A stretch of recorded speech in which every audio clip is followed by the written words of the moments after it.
단기적으로나 중기적인 관점에서의 흐름들 모두가 여전히 안녕하세요. 오늘도 랩지노믹스 한번 살펴보도록 하겠습니다.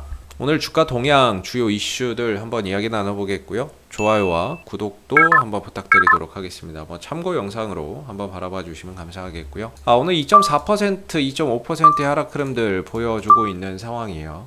오늘 거래 없이 쉬어가고 있는 모습인데 요즘 시장은 사실 종목의 어떤 이제 자체적인 모멘텀이나 이런 것들이 부각되지 않으면 그렇게 주가가 크게 올라가기 힘든 시장이 되고 있는 것 같습니다. 코스피도 그렇고 이제 하방 변동성이 좀 확대되고 있는 모습이고 이전 저점에 지지 테스트를 한번 하려고 내려오는 그런 이제 그림인 것 같고요.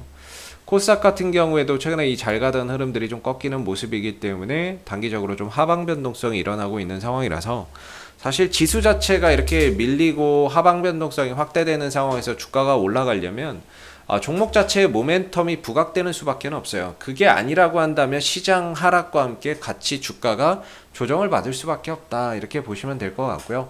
그래서 랩지노믹스도 어떻게 보면은 어제도 그렇고 어제는 옵션 만기 흐름에서 장 초반의 상승 흐름들을 끝까지 지켜내지 못했고 오늘은 또 지수 하락 속에서 한 3% 가까운 조정을 보이면서 지난 수요일날 상승을 보였던 부분들을 대부분 좀 반납하는 그런 이제 조정이 찾아오고 있는 것 같습니다. 다만 이 조정이 이때 이런 어떠한 방향성이나 이전에 말씀드렸던 단기적인 포인트, 이거는 중장기적인 포인트에서의 방향성이 여전히 잘 유지되고 있다는 점은 긍정적으로 저는 생각하고요. 그 다음에 이제 단기적인 포인트에서 최근에 만들어졌었던 이런 이제 패턴들, 이전의 음봉을 다 싸잡아먹는 양봉이 출현됐다라는 부분들, 그리고 이 양봉이 형성됐던 어떤 시가나 저가 자리를 이탈하지 않고 있는 부분이기 때문에 현재 랩지노믹스는 단기적으로나 중기적인 관점에서의 흐름들 모두가 여전히 양호하다, 이렇게 볼 수 있을 거예요. 다만 이제 오늘 주가나 이런 부분들이 시장 하락과 함께 같이 좀 떠밀려서 그런 거지, 단기적인 관점과 중장기적인 관점에서의 어떤 방향성이나 어떤 포인트나 이런 것들은 여전히 잘 지켜지고 있는 그런 이제 상황이라고 볼 수가 있겠고, 여기서 이제 이슈가 뭐가 붙느냐의 싸움이겠죠. 진단키트 쪽에 어떤 포인트를 두고 이야기를 한다면 사실 요새 이제 코로나 확진자 늘어나고 있지만 진단키트 쪽에 어떤 관심이나 이런 것들 많이 좀 없는 상황이고요. 요즘 진짜 시장 어디로 돈이 흘러 들어가는지 정말 모르겠어요. 대형주는 대형주대로 막 급락 나오는 상황이고, 그다음에 테마주들 가는데 이제 홍준표 관련주라고 해서 정치 테마 쪽으로 이제 개별주는 거의 수급이 몰려가고, 오늘 같은 경우에는 말 그대로 진짜 뭐가 가는지 모르겠는 이런 이제 시장이 되고 있는 것 같거든요. 이런 상황이라고 한다면 테마별로 순환매 한 번씩 좀 돌면서 진단키트 쪽으로도 그동안 많이 빠졌잖아요. 휴마시스나 이런 것들도 그렇고 엑세스바이오나 이런 것들도 그렇고 많이 좀 하락을 했기 때문에 어떤 진단키트 관련주 쪽으로의 순환매나 이런 부분들도 한번 기대를 해보고 있는데, 좀처럼 이쪽 진단키트 모멘텀으로 해서 관련주들이 올라오는 거를 요즘에는 정말 구경하기가 어려운 것 같습니다. 랩지노믹스는 그래도 진단키트 팔아서 수출해서 여전히 이익이나 이런 부분들, 순이익적인 부분들이나 실적적인 부분들이 상당히 좀 탄탄하게 잘 나오고 있는 부분이고요. 작년 한 해 벌었던 이익보다 올 한 해 이익이나 이런 부분들이 크게 더 증가될 것으로 보고 있죠. 왜냐하면 또 하반기에는 이렇게 아랍에미레이트 쪽으로 1000만 회분의 진단키트가 또 추가적으로 공급이 될 거고, 근데 이게 한 방에 공급되는 게 아니고 쪼개서 이제 얼마씩 공급이 되는 건데요. 일단 9월 말까지 한 200만 회분이 공급이 된다라고 해요. 9월 말까지 200만 회분이 공급이 된다라고 하니까 그런 부분에 있어서의 어떤 실적적인 부분들 조금 이제 또 반영될 수 있죠. 그런 매출적인 부분들이. 그래서 올 상반기 전체적인 매출이나 이익적인 부분들, 영업이익이나 순이익적인 부분들이 작년에 비해서는 크게 급증을 하고 있는 상황이고요. 한 3분기 정도 되면 작년 한 해 매출이나 매출이 아니죠. 작년 한 해 이익이나 이런 부분들 다 뛰어넘을 거라고 보고 있습니다. 영업이익이나 순이익 다 뛰어넘을 거라고 보고 있고요. 그리고 이제 4분기나 이런 부분들에서도 실적 호조세나 이런 것들 이어지면서 작년 한 해 실적을 크게 뛰어넘는 올해 이제 한 해가 또 될 거라고 보고 있는데, 그런 관점에서 본다라고 한다면 사실 좀 주가나 이런 부분들 좀 충분히 저평가 영역에 있다라고도 볼 수 있을 것 같아요. 뭐 일각에서는 영업이익이 1000억까지 나올 거다라는 증권사의 전망도 있기는 한데, 이거는 뭐 그때 가봐야 알 것 같고요. 그만큼 이제 영업이익이나 순이익이 올해 더 늘어날 거라고 보고 있는 거죠. 작년에 뭐 400억 벌었는데 올해 뭐 그거보다도 뭐 한 600억을 벌지 뭐 700억을 벌지는 몰라도 이익적인 부분들이 작년에 비해서 더 크게 늘어날 거라고 보고 있는데요. 일단 그랬을 때 지금의 어떤 시총이나 이런 부분들 3,500억대 있는데 저평가 영역이라는 거죠. 예, 저평가 영역이고 다 그 영역 안에 들어가 있음에도 어떤 이제 주가나 이런 부분들이 저평가 영역에서의 그런 이제 흐름들을 벗어나지 못하고 있는 거죠. 아직 시장에서 제대로 된 평가나 반영이 좀 되지 않고 있는 모습인데, 일단 뭐 저는 진단은 뭐 우리가 이제 지금 백신도 맞고, 저도 추석 지나고 나서 이제 백신이나 이런 부분들의 예약을 했어요. 예약이 해서 이제 백신을 맞게 될 거고, 우리나라 국민의 약 한 70%가 추석 전으로 다 백신이 이제 다 투여가 된다라고 합니다.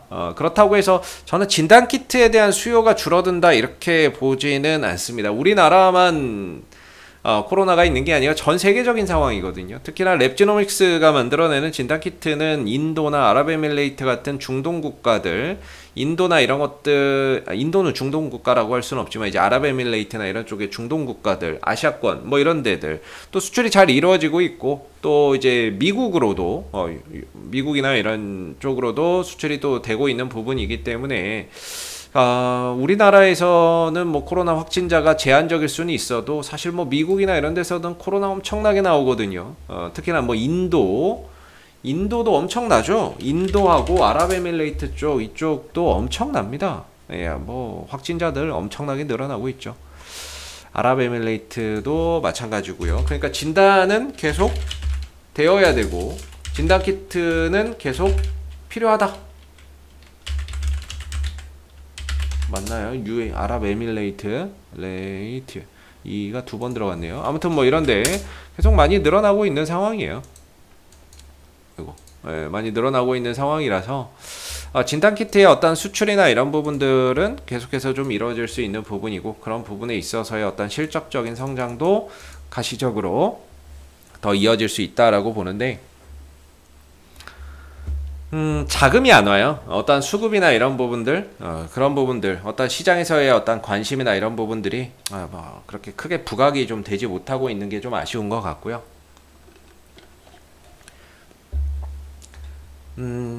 지금은 뭐 단기적으로나 중기적으로나 지켜야 될 포인트는 다 지키고 있기 때문에 전혀 문제될 건 없다라고 생각이 들고, 이제 저는 개인적으로 생각을 하는 게 뭐 항상 37,000원의 저항대를 두고 있다 이렇게 해서 이제 말씀을 드리고 있고, 이게 하나의 상승 삼각형 패턴으로서의 과정의 연속이고, 여기서 터지는 양봉들, 떨어질 땐 거래 없고 양봉에서만 이렇게 거래가 터지는 부분들을 보면 어떻게 보면 이 종목은 힘이 응축되고 있다라는 생각도 듭니다.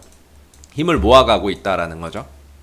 그걸 이제 분출할 시기를 지금 가늠하고 있는 게 아닌가 싶기도 합니다.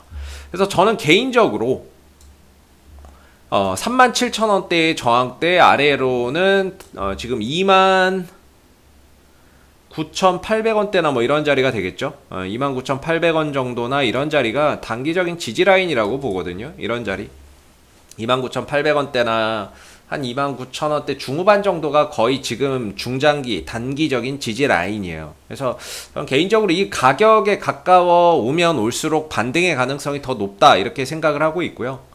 이 가격에서는 반등의 가능성이 높다라고 보고 있고, 올라가면 37,000원 정도까지도 상승폭을 좀 확장할 수 있는 거죠. 물론 이 부분들을 상승할 때 꼭 진단키트 이슈로만 가는 것은 아닐 수 있고요. 다가 백신에 대한 어떤 이제 연구개발 기대감, 신약 요번에 이제 개발이나 이런 것들 하는 쪽으로 사업 영역 다각화니까 그런 부분들에 대한 어떤 이제 기대치, 어떤 과정 속에서 나오는 이슈들, 이런 부분들이 반영이 될 수도 있다라고 생각을 하고, 그리고 또 이 회사가 만드는 진단키트가 미 FDA의 어떤 승인을 받는다거나 이런 부분들 신청을 해 놓은 게 있다라고 하니까 뭐 그런 FDA 승인 나왔다라는 공시 하나만 나온다고 한다면은 생각보다 또 굉장히 강한 흐름들을 보여줄 수 있는 그런 이제 역량은 있다라고 보고 있습니다. 그래서 뭐 지금 저는 여기는 홀드 자리다. 기술적으로 봐도 홀드 자리고, 왜냐면 여기가 받쳐주는 자리잖아요. 네, 받쳐주는 자리이기 때문에 기술적으로 봐도 홀드 자리고, 기업의 어떤 가치적인 관점에서 보더라도 지금 좀 저평가되어 있는 구간이기 때문에 매도보다는 보유의 관점에서 최근에 시장이 좋지 않고 어떤 관심을 받지는 못하지만, 결국에는 지금 이 자리 한 29,000원대 중후반 정도만 지켜주면 또 시장 안정됐을 때 손쉽게 또 주가나 이런 부분들이 통통통 튀어 올라가는 모습들을 볼 수 있다는 거죠. 그래서 37,000원대를 뛰어넘어서 안착하게 된다면은 그 이상으로 5만원대는 생각보다 손쉽게 갈 수 있는 자리라고 보고요. 지금은 37,000원대를 어떻게 넘어가서 안착을 하느냐, 이 부분의 싸움이 될 것 같고, 그게 정말 중요할 것 같습니다. 그래서 현재로서는 위로는 37,000원대의 저항대, 아래로는 29,800원 요 전후로 지지 라인이 형성되어 있어서 지금 지지 구간에 가깝죠. 지지 구간에 가깝고 반등 영역에 가깝고, 올라갈 수 있는 어떤 폭도 많이 열려 있기 때문에 지금은 좀 보유를 하면서 어느 정도 반등이나 이런 부분들이 출현됐을 때 37,000원 부근에서 비중을 좀 줄이는 선택, 이런 것들이 좀 더 현명한 어떤 전략이 아닐까 싶고요. 지금은 좀 거래도 없고 하락은 하고 있지만 이건 뭐 철저히 시장 영향이라고 보시면 될 것 같아요. 어떤 이제 하락의 거래량이나 종목의 악재나 이런 부분들이 없기 때문에 이 방향성을 좀 추종해서 가신다면은 차후에 또다시 37,000원대를 한번 노크하는 그런 그림들은 충분히 나올 수 있다, 이렇게 좀 생각이 드는 부분입니다. 수급적인 부분에서의 어떤 외국인들과 기관들의 매수가 좀 들어올 만도 해요. 근데 안 들어와요. 예전에는 얘네들은 물론 얘네들의 매매 방식이 다 성공하는 건 아닙니다만은 이렇게 또 쳐 올라갈 때는 또 사고, 반대로 이렇게 또 내려와 있을 때는 또 관심을 안 둔다는 점에서 조금 반대로 매매를 해야 되는 게 맞는 게 아닌가 싶거든요. 이거 좀 좋은 기업이라면 오히려 시장에 관심을 받지 않고 있을 때 사는 게 맞는 거고, 그리고 시장에 관심을 받아서 주가가 올라갈 때 뭐 점진적으로 수익을 내는 게 맞는 거라고 저는 생각을 하는데, 얘네들은 오히려 올라갈 때 이렇게 적극적으로 사들이는 뭐 그런 이제 상황들이 좀 있는 것 같고요.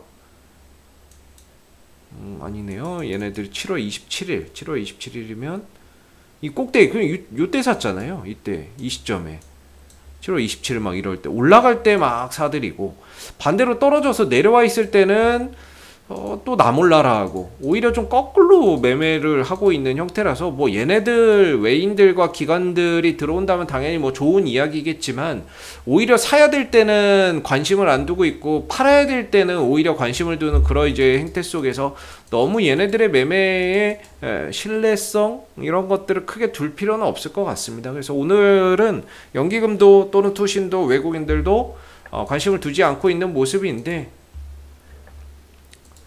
수급 쪽에서 큰 포인트는 없을 것 같고요. 뭐 기술적으로는 지금 자리나 이런 부분들이 반등을 위한 어떠한 조건에는 상당히 좀 부합하는 그런 자리가 될 수 있다, 이렇게 좀 볼 수 있는 영역에 있다라고 생각이 듭니다. 그래서 뭐 참고 영상으로 바라봐 주시면 감사하겠고요. 구독과 좋아요도 한번 부탁드리도록 하겠습니다. 이상 AP투자연구소의 이세훈 전략팀장이었습니다. 감사합니다.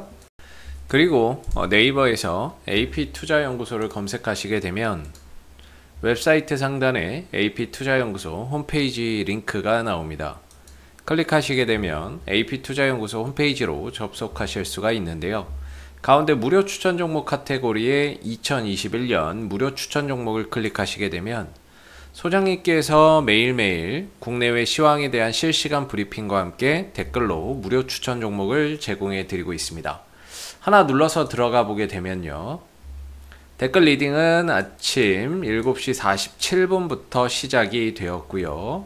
그리고 전일 마감된 미 증시에 대한 상승 또는 하락에 대한 시황에 대한 내용도 이렇게 댓글로서 쭉 적어드리고 있습니다. 그리고 이제 9시가 되게 되면 무료 추천 종목이 나오게 되는데요. 무료 추천 종목의 종목명, 그 다음에 이제 매수가, 1차 목표가, 손절가가 함께 제시가 됩니다. 그래서 주가가 상승하게 되면 그 상승한 부분에 대해서도 장중에 댓글로서 리딩을 이렇게 해드리고 있고요. 또 하락하면 또 하락한 대로 그 부분에 대해서도 장중 댓글 리딩을 지속적으로 해드리고 있으니까 무료 추천 종목이 필요하신 분들은 많은 도움 받아가시면 좋겠고요. 또한 저희가 이제 주식 테마주 검색기라고 하는 무료 어플리케이션을 개발을 해서 무료로 누구나 사용이 가능합니다. 보시게 되면은 이제 테마주 검색기 클릭하시면은 안드로이드 버전, 아이폰 버전, PC 버전 세 가지로 나뉘어져 있고요. 구글 플레이나 앱스토어에서 다운받는 방식도 있고, 그 다음에 PC 버전으로 저희 홈페이지에 방문하셔서 다운로드, 설치해서 사용하시는 방법이 있습니다. 그래서 이 테마주 검색기는 시장의 모든 테마를 한눈에 볼 수 있게 해주고요. 그날 급등하는 테마가 무엇인지를 빠르게 캐치할 수 있게 도와주고, 그리고 그날 시장의 주도주가 무엇인지를 한눈에 파악하게 해주는 그런 이제 어플이기 때문에 다운받아서 활용하시면 주식 매매하시는데 많은 도움 되실 거라 생각됩니다. 감사합니다.